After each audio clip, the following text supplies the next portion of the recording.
नमस्कार दोस्तों। मैं आप सभी का जोशी एस्ट्रोलॉजी में आज फिर एक बार स्वागत करता हूं। कुंडली देखना सीखें, इसमें हम पार्ट 11 पर आ चुके हैं और आज हमारा टॉपिक है बीज मंत्र। ये बहुत ही ज़्यादा इम्पोर्टेंट महत्वपूर्ण टॉपिक है। हमारी कुंडली के अंदर दोस्तों दो प्रकार के ग्रह होते हैं। एक ग्रह वो होते हैं जो कि कारक ग्रह होते हैं, दूसरे मारक ग्रह होते हैं। कौन से ग्रह कारक होंगे ये हमारी लग्न कुंडली को देखने पर पता चलेगा। जो हमारे अच्छे ग्रहों के मालिक होंगे या जो ग्रह अच्छी जगह पर प्लेस्ड होंगे वो हमारे कारक ग्रह होंगे। मारक ग्रह वो होंगे जो खराब घरों के मालिक हैं या हमारे लग्नेश के शत्रु ग्रह हैं। इनका पता करने का तरीका अपनी लग्न कुंडली से हम आसानी से पता कर सकते हैं। इसके बारे में मैंने एक वीडियो पहले डाला है और फिर मैं एक वीडियो डालने वाला हूं। अब दोस्तों बात आती है कि हम अपने किस ग्रह को मजबूत करें और किस ग्रह को कमजोर करें। जो कारक ग्रह हैं वो हमारी जिंदगी में सुधार लाते हैं, हमारी कुंडली की मजबूती को दिखाते हैं, हमारे सारे काम बनाते हैं, उन्हें कारक ग्रह कहते हैं। तो जो हमारे काम बनाएगा उसे मजबूत होना चाहिए और यदि वो कमजोर है तो हमें उसे मजबूत करने की जरूरत पड़ेगी। कारक ग्रह केवल दो परिस्थितियों में कमजोर होते हैं। एक कि वो या तो अस्त हो जाए, कम्बस्ट हो जाए सूर्य के पास आके। दो, बलहीन हो। बलहीन कब होंगे? जब उनकी डिग्री कम होगी, 0 डिग्री, 1 डिग्री, 2 डिग्री या 2930 डिग्री। 0, 1, 2 डिग्री को हम चाइल्डहुड, इन्फेंट या बाल्यकाल बोलते हैं। 2930 डिग्री में ग्रह का उसका एक तरीके से बुढ़ापा आ जाता है, अंत समय होता है। इन दोनों ही परिस्थितियों में ग्रह कमजोर हो जाता है। जब ग्रह अस्त हो तभी भी वो कमजोर होता है, उसकी फल देने की ताकत नहीं रहती। तो इन दो परिस्थितियों में हम कारक ग्रह को मजबूती प्रदान करने की कोशिश करेंगे जिससे कि वो हमारे काम बनाए। अब आती है बात मारक ग्रह की। मारक ग्रह कौन होते हैं? मारक ग्रह हमारी जिंदगी में दुश्वारियां पैदा करते हैं, कष्ट देते हैं और मार्केश है हमारी मृत्यु या मृत्यु तुल्य दुखों के कारण होते हैं। तो ऐसे ग्रहों को यदि ताकत मिलेगी तो वो हमारा जीना दूभर कर देंगे। तो ऐसे सभी ग्रहों को दोस्तों हम कमजोर करने की कोशिश करेंगे या शांत करने की कोशिश करेंगे, नाराज हैं तो मैंने अभी आपको बताया किसे हमने मजबूत करना है, किसे हमने शांत करना है। अब शांत और मजबूत करने के दोस्तों 3 तरीके हैं। ध्यान से सुनिएगा मेरी बात। किसी भी ग्रह को मजबूत किया जा सकता है। नंबर 1 कि हम उसका स्टोन पहन लें। अब स्टोन कभी भी बगैर बताए नहीं पहनना, नंबर 1। नंबर 2, स्टोन मारक ग्रह का कभी भी नहीं पहनना है। मारक ग्रह का स्टोन यदि आपने पहन लिया तो वो आपकी जिंदगी में दुश्वारियां ले आएगा, जीना मुश्किल कर देगा क्योंकि उसकी ताकत बढ़ जाएगी। कारक ग्रह का भी स्टोन हर समय नहीं पहन सकते। कारक ग्रह को भी ताकत तभी देना है जब वो हमारा भला करने की स्थिति में हो। तो एक ज्योतिषी ही आपको बताएगा कब उसका स्टोन पहनना है। कारक ग्रह का भी स्टोन 2 ही परिस्थितियों में पहनेंगे, एक वो जब अस्त हो, एक वो बलहीन हो और तीसरी कंडीशन यह है वो अच्छी स्थिति में भी होना चाहिए, बुरी स्थिति में नहीं होना चाहिए। मारक ग्रह का स्टोन कभी नहीं पहनते। दोस्तों दूसरा जो इलाज आता है वो आता है आपका दान देना। तो हम दान कब देते हैं, क्या देते हैं, ये मैं भी आगे इसी वीडियो में बताऊंगा। मगर कभी भी कारक ग्रह का दान नहीं दिया जाता। वो शांत हो जाएगा, कमजोर हो जाएगा और अपने फल देना बंद कर देगा। दान हमेशा ही आपको मारक ग्रह का ही देना है। जिससे कि वो शांत हो और आपका बुरा करना कम कर दे।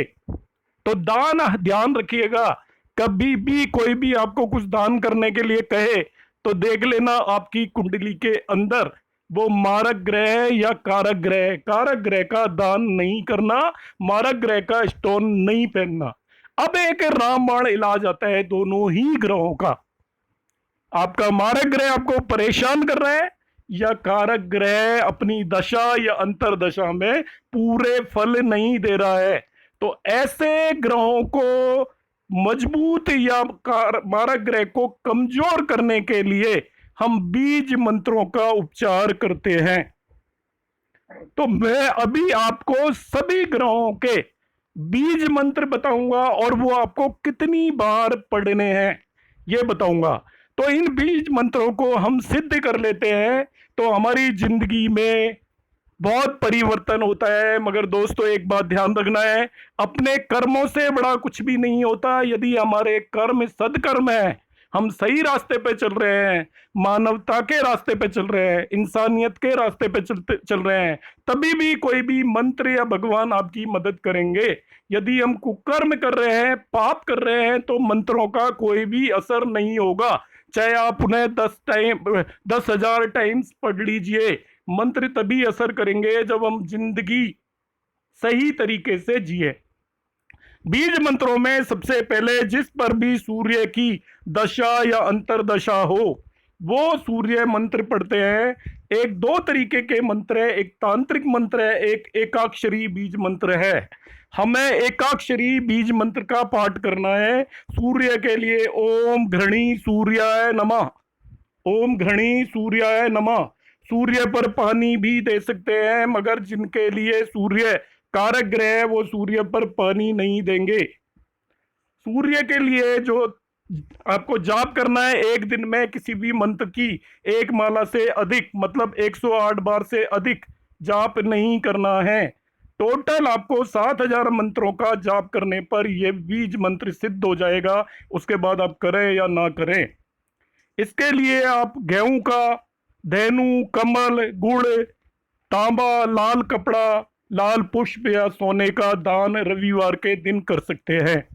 दूसरा ग्रह है हमारा चंद्रमा या सोम।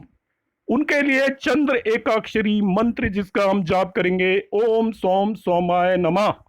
इस मंत्र का जाप सूर्य छिपने के टाइम शाम को 6 बजे किया जा सकता है। इसके टोटल 11,000 जाप हम करेंगे। और चंद्रमा को शांत करने के लिए या बल देने के लिए तंदूल, कपूर, घी, शंख इत्यादि का आप दान कर सकते हैं। तीसरा ग्रह हमारा जो आता है मंगल या भौम भी बोलते हैं, भूमि पुत्र भी बोलते हैं। इनके लिए एकाक्षरी मंत्र है, बीज मंत्र ओम अंग अंगिकाराय नमः। इनको आप 1,000 बार पढ़ेंगे। और इनका दान होता है आपका गेहूं, मसूर, लाल वस्त्र, गुड़, तांबा इत्यादि। हनुमान चालीसा का पाठ करने से भी मंगल शांत होते हैं, क्योंकि इनके लॉर्ड और भगवान हनुमान जी हैं। अगले ग्रह हमारे आते हैं बुध। तो बुध का मंत्र है ओम बुधम बुधाय नमः। इनका टोटल आपको दोस्तों 9,000 बार पाठ करना है। एक दिन में एक माला से अधिक पाठ नहीं करना है। और दान करें मूंग, हरा वस्त्र, काश्य और सोना आप दान कर सकते हैं। इसके बाद आते हैं गुरुजी या बृहस्पति महाराज। तो बृहस्पति महाराज का जो एकाक्षरी मंत्र है वो ओम ब्रह्म बृहस्पति नमः। इनका 19,000 बार टोटल आपको पाठ करना है। इनके लिए आप हल्दी, पीला वस्त्र, पीली पुष्प, पीली कोई भी चीज दान कर सकते हैं। अश्व, यदि आप बहुत बड़े दानी हैं तो अश्व दान कर सकते हैं। घोड़ा, शर्करा मीन शुगर आप दान कर सकते हैं इनके लिए। इसके अगले आते हैं हमारे शुक्र देवता। तो शुक्र का जो एकाक्षरी मंत्र है ओम शुम शुक्राय नमः।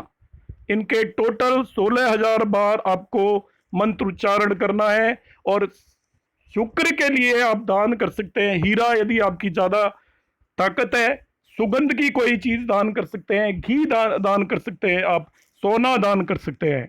और सबसे आखिर में हमें 7 ग्रहों में शनि आता है। वैसे राहु और केतु के भी मंत्र मैं बताऊंगा। उनका जो एकाक्षरी मंत्र है, ओम शन शनेश्वराय नमः, इनका टोटल 23,000 या 23,000 बार जाप करना है। इनके लिए आप दान करेंगे तिल, तेल, कुलित, महिषी या काले कपड़े आप दान कर सकते हैं। और आप जनरली आप देखते हो कि शनिवार को हम तेल देते हैं, वो शनि भगवान के लिए ही होता है। फिर राहु का बीज मंत्र है आपका, ओम राम राहवे नमः, 18,000 बार इनका पाठ करना है। और इनके लिए भी आप अश्व दान कर सकते हो, काले वस्त्र दान कर सकते हो, कंबल दान कर सकते हो, तिल, तेल, लोहा, अब्रक इत्यादि आप दान कर सकते हो। ये उन्हीं चीजों से खुश होते हैं जिनसे कि शनि भगवान खुश होते हैं। अगले और आखिरी 9वें ग्रह है केतु। उनका आपका बीज मंत्र है ओम केम केतवे नमः।